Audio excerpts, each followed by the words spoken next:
Saud Situmorang, teman dan juga kolega Ketua KPK 2015-2019 Agus Raharjo, membenarkan cerita rekannya bahwa ia sempat dimarahi oleh Presiden RI Joko Widodo karena tidak mau menghentikan perkara kasus korupsi IKTP yang juga menjerat mantan Ketua DPR Setia Novanto atau Setnov. Saud yang kala itu menjabat sebagai salah satu wakil ketua KPK di tahun 2015 hingga 2019 ini menyebut Agus menceritakan peristiwa yang dimaksud saat pimpinan KPK hendak menggelar jumpa pers terkait penyerahan mandat atau tanggung jawab pengelolaan KPK kepada Presiden. Kemudian dilansir dari tribunnews.com pada Jumat 13 September 2019 yang lalu, 3 pimpinan KPK saat itu yakni Agus Raharjo, Saud Situmorang, dan Laode M. Syarif menyerahkan tanggung jawab atau mandat pengelolaan KPK ke Presiden Jokowi. Hal ini berkaitan dengan revisi Undang-Undang KPK yang dinilai banyak pihak melemahkan kinerja pemberantasan korupsi. Dan saat itu sejumlah pimpinan dan pegawai KPK menyatakan keberatan terhadap revisi yang dimaksud. Namun sayangnya semua protes mereka tidak mendapatkan perhatian. Hingga akhirnya perubahan kedua Undang-Undang KPK pun disahkan. Dari situ Saud pun menduga sikap 5 pimpinan KPK terhadap kasus IKTP yang menjerat Ketua DPR Setnov yang juga sekaligus menjadi Ketua Umum Partai Golkar saat itu sudah diketahui oleh Presiden Jokowi. Karena menurut Saud 3 pimpinan KPK menyetujui penyidikan kasus itu dan sementara 2 lainnya menolak dengan sangat keras. Namun Saud mengapresiasi sikap bijaksana Agus yang berani melawan permintaan Presiden untuk menghentikan penanganan kasus IKTP. Sebelumnya Agus pun mengungkapkan pernah dipanggil dan diminta Presiden Jokowi untuk menghentikan penanganan kasus IKTP yang menjerat Setia Novanto. Setnov yang kala itu menjabat sebagai Ketua DPR RI dan juga Ketua Umum Partai Golkar, partai politik yang di tahun 2016 bergabung menjadi koalisi pendukung Joko Widodo.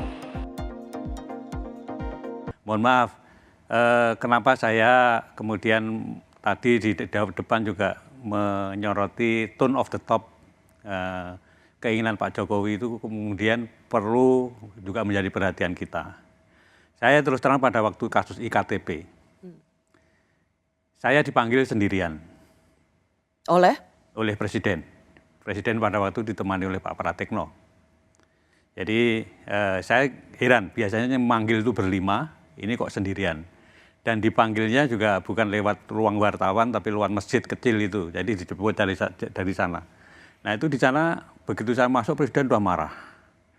Presiden sudah marah, menginginkan, karena baru saya masuk itu, dia sudah teriak, hentikan. Kan saya heran, hentikan, yang dihentikan apanya gitu kan. Setelah saya duduk, ternyata saya baru tahu kalau yang suruh hentikan itu adalah kasusnya Pak Setnov. Ketua DPR waktu itu? Ya, Ketua DPR pada waktu itu mempunyai kasus IKTP, supaya tidak diteruskan. Nah, sprindik itu kan sudah saya keluarin 3 minggu yang lalu, dari Presiden bicara itu. Sprindik itu tidak mungkin, karena KPK tidak punya SP3, tidak mungkin saya berhentikan, saya batalkan. Ya. Kemudian, karena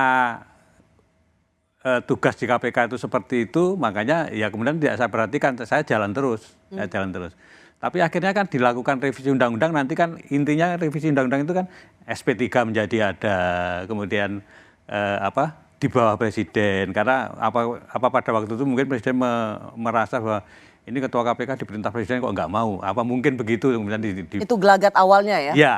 Nah, jadi jadinya kan revisi undang-undang KPK itu, dan sebelum revisi undang-undang KPK itu Anda kemudian juga perlu pahami buzzer itu kemudian kan bukan main kan. KPK sarang Taliban, KPK.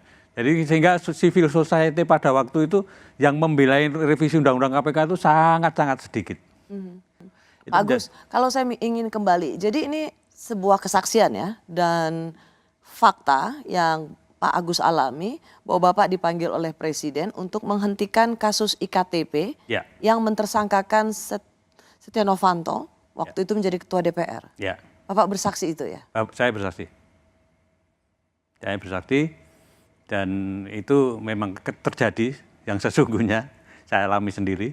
Saya awalnya tidak cerita kepada komisioner yang lain, tapi setelah beberapa lama itu kemudian saya cerita.